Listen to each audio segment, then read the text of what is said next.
क्या जिस तरह से बिहार में गोलियों के तरतराहट से बिहार दहल रहा है और लगातार आपसी गैंगवार शुरू है, तो इसको कौन सा राज कहा जाएगा। नमस्कार, आप देख रहे हैं जेपी क्रांति ऑफिशियल। मैं जयप्रकाश यादव। हम बात कर रहे हैं अनंत सिंह और सोनू मोनू, ये दोनों गिरोह कहिए या विधायक पति कहिए या सोनू मोनू कहिए, ये दोनों आदमी में, चाहे वह अनंत सिंह के लोग हो चाहे सोनू मोनू के लोग हो, जिस तरह से फायरिंग 60 राउंड चलता है और वहाँ से मौके से अनंत सिंह बैक होते हैं, वहाँ से निकलते हैं।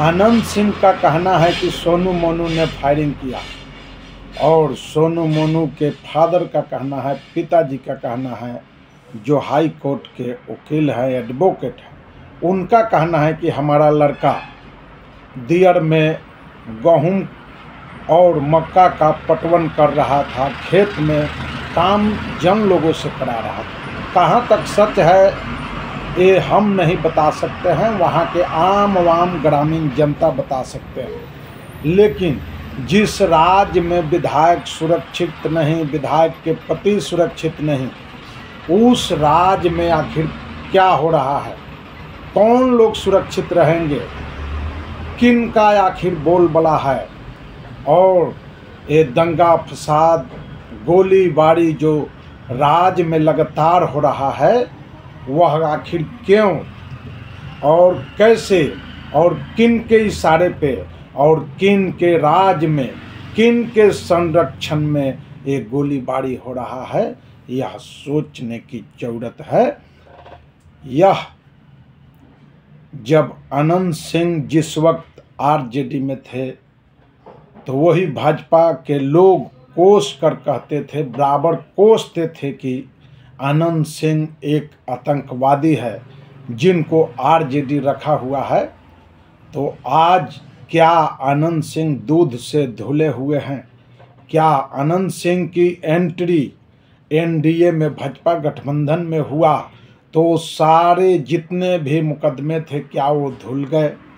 नहीं, अनंत सिंह इसलिए अपने पत्नी से समर्थन करने को कहा क्योंकि उनको जेल से बाहर निकलना था और नीतीश कुमार जी इस फायरिंग पे जवाब देंगे कि आखिर किन के ऊपर कार्रवाई हो रहा है। हम यह कहना चाहेंगे कि अपराधी बचे नहीं और जो अच्छे सामाजिक लोग हैं वो कभी फंसे नहीं। तो बिहार का स्थिति बहुत ही खराब है, लॉ एंड ऑर्डर बिल्कुल ही गड़बड़ हो चुका है, कहीं से भी लोग सुरक्षित नहीं हैं।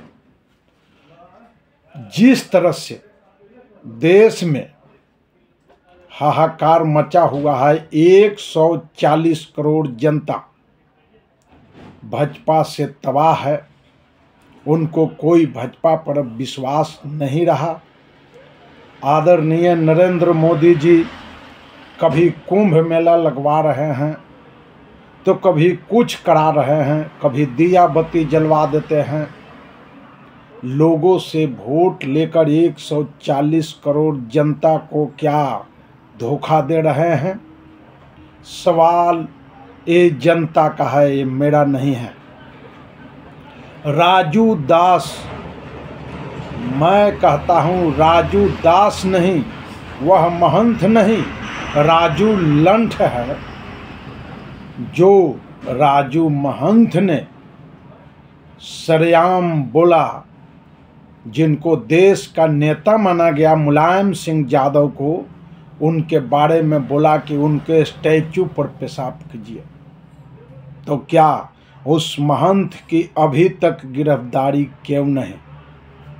किन लोगों का महंत है, किनके संरक्षण में है, जो अभी तक उनकी गिरफ्तारी नहीं हुई, और देश के महान नेता जिनके बारे में, मुलायम सिंह यादव के बारे में कहना कि उनके ऊपर पेशाब करो, तो कल के डेट में अगर नरेंद्र मोदी के ऊपर बोल दिया जाए कि नरेंद्र मोदी के ऊपर पेशाब करो, कल बोल दिया जाए कि अमित शाह के ऊपर पेशाब करो, तो क्या ये अच्छा लगेगा? इसलिए नरेंद्र मोदी से यह खास गुजारिश है कि उस महंत की गिरफ्तारी हो, उस महंत को जेल में डाले, अन्यथा आप कहे कि राजू लंठ जो बोला है उसका मैं समर्थन करता हूं। एक कतई देश के लोगों को बर्दाश्त नहीं कि आपका जो महंत है, मैं कहूँगा वो भाजपा का महंत है, जो आज मुलायम सिंह यादव को गाली दे रहे हैं। एक जो व्यक्ति स्वर्गवास हो गया, आज उनको भी नहीं छोड़ा जा रहा है, इसलिए कि वो पिछड़ा समाज का बेटा मुलायम सिंह यादव थे, इसलिए उनको आज गालियों से नवाजा जा रहा है। प्रदेश के मुख्यमंत्री रही मायावती, जिस मायावती को एक विधायिका ने, जो भाजपा के विधायिका हैं, वह 2 दिन पहले उन्होंने बोला कि मायावती ना तो मर्द हैं ना ही औरत हैं। क्या इस बयान पर उनकी सदस्यता जाना नहीं चाहिए? जब आप विपक्ष के नेता राहुल गांधी की सदस्यता समाप्त कर सकते हो एक मर्यादित भाषा बोलने के अंदर, तो फिर मायावती के बारे में उस तरह से बोलना, उस विधायिका का सदस्यता क्यों नहीं समाप्त किया जा सकता है? ये मोदी जी को जवाब देना चाहिए। और विपक्ष के जितने भी 131 सांसद जो संसद भवन में बैठते हैं, एक सुर में खड़ा होकर उनको आवाज़ उठाना चाहिए और पूछना चाहिए मोदी भक्त, मोदी के सांसदों से, मोदी जी से और उस शाह से कि आखिर जनाब उसकी सदस्यता कब जाएगी। जब बिहार में सुनील सिंह नीतीश कुमार जी से सवाल करते हैं तो उनकी सदस्यता जा सकती है, तो फिर एक जोगी जी के विधायिका की सदस्यता क्यों नहीं जा सकती? इस पर नरेंद्र मोदी और शाह जी को जवाब देना चाहिए। सवाल यहाँ है कि जिस तरह से पिछड़े समाज के लोगों को लगातार भाजपा अपमानित कर रही है, ये कहीं से भी ठीक नहीं है। और भाजपा सरकार लगातार यह दर्शाने का काम किया है कि पिछड़ा समाज हमारे साथ रहे, लेकिन मैं उनको उतना ही सम्मान दूंगा जितना कि उनको पैरों के नीचे तक जरूरत है, कमर से ऊपर उनको सम्मान नहीं मिलेगा। ये राजू लंठ महंत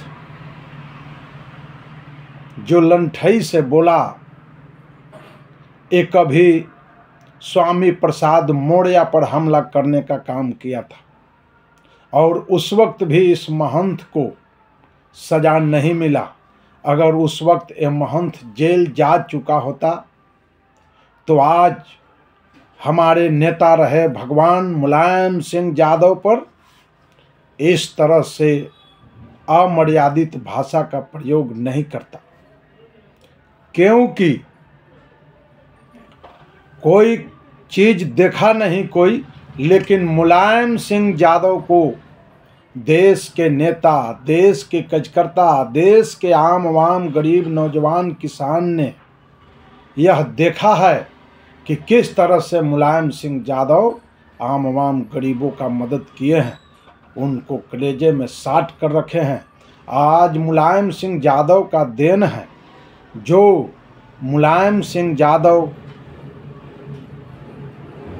मंत्री रहते हुए उस वक्त रक्षा मंत्री थे और उन्होंने ऐलान किया कि जो भी सेना शहीद होंगे उनको तिरंगा में लपेटकर शहीद का दर्जा देते हुए उनके घर तक पहुंचाने का काम किया जाएगा। यह मुलायम सिंह यादव का देन है। भाजपा वालों ने तो आज शहीद होते ही सेना को ऐसे ही भेज दे रहे हैं और अग्निवीर का दर्जा दिया गया। अग्निवीर का दर्जा देना और 4 साल का नौकरी देना क्या भाजपा का मंशा है? ये तो जनता जनार्दन ही पूछेंगे। इस देश में चाहे वह संत तुकाराम जी हो, शिवाजी महाराज हो, चाहे गुरु गोविंद सिंह राय हो, ये जितने भी देश के महान लोग हैं उनको आज सभी लोग याद करते हैं, उनको मानते हैं। चाहे बिरसा मुंडा हो, उनको याद किया जाता है। बिहार के अंदर जगदेव बाबू से लेकर जननायक कर्पूरी ठाकुर, राम मनोहर लोहिया, सभी लोगों को याद किया जाता है। जगदेव बाबू को आखिर कौन लोग थे जिनको किन लोगों ने जगदेव बाबू को गोली मारा, वो कहीं से छुपा हुआ नहीं है। आज चाहे सम्राट जी किसी के गोद में बैठकर वह लालू जी को कोसने का काम कर रहे हो, लेकिन लालू जी एक शेरे दिल जो जगदेव बाबू के लड़ाई को लड़े, उनका जो देहांत हुआ, उनको जो गोली मारा गया कुर्था बाजार पर, लालू यादव ने बेहद पैमाने पर लड़ाई लड़ने का काम किया। तो इस तरह से पिछड़ा समाज, आम आवाम, गरीब, नौजवान, किसान जिस तरह से लड़ाई लड़ रहे हैं, वह एक लालू यादव का देन है जो सभी लोग आज हर जगह पूजते हैं, पुजाते हैं। डॉक्टर भीमराव अंबेडकर जो आज संविधान दिए, उस संविधान के तहत आज सभी लोग पार्लियामेंट से लेकर पंचायत तक जीत कर जा रहे हैं। तो अंबेडकर जी के संविधान को हम पढ़ते हैं, उनको याद करने की ज़रूरत है, संविधान को बचाने की ज़रूरत है। इस लोकतंत्र में आपका जितना भी इलेक्ट्रॉनिक मीडिया, यूट्यूबर हैं, आपके समाज के लोग, नेशनल दस्तक शंभू सिंह जी चला रहे हैं, विकास राज जो यूट्यूबर हैं, चाहे प्रिया राज यूट्यूबर हैं, सभी जितने भी आपके यूट्यूबर हैं वह आपकी आवाज़ को ऊपर तक ले जाएंगे और ले जाते भी हैं, ले जाते रहे भी हैं। इसलिए आपके जितने भी यूट्यूबर हैं उनको कम से कम मदद करें और उनके चैनल को सब्सक्राइब करें, उनको बचाएं।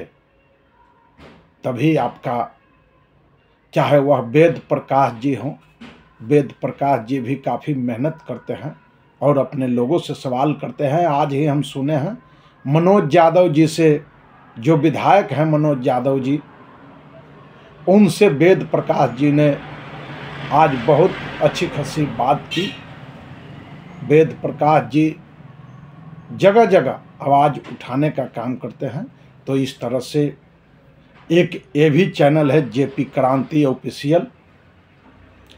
जेपी क्रांति ऑफिशियल को भी आप सब्सक्राइब करें, आगे बढ़ाएं और इससे जुड़े।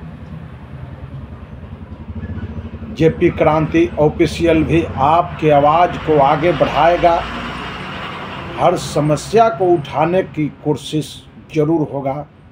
ये मैं जयप्रकाश यादव बोल रहा हूँ। इसलिए जब भी कोई ऐसी अगर समस्या हो, हम लगातार उठाने का काम करेंगे। तो मुलायम सिंह यादव जी अमर रहे, हम उनको भगवान का दर्जा देते हुए उनको नमन करते हैं। और हम आशा करेंगे भाजपा से कि राजू जो लंठ जिनको महंत बोलते हैं, उनको कम से कम जेल में डाला जाए और उनको सजा मिले। और आपको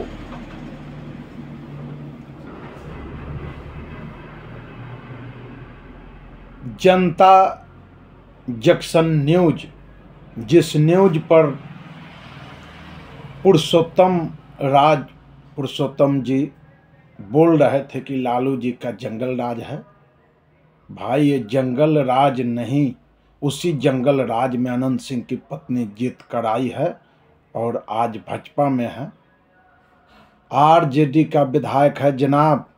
और इस तरह से आप कोसिएगा तो फिर किस तरह से आगे बढ़िएगा।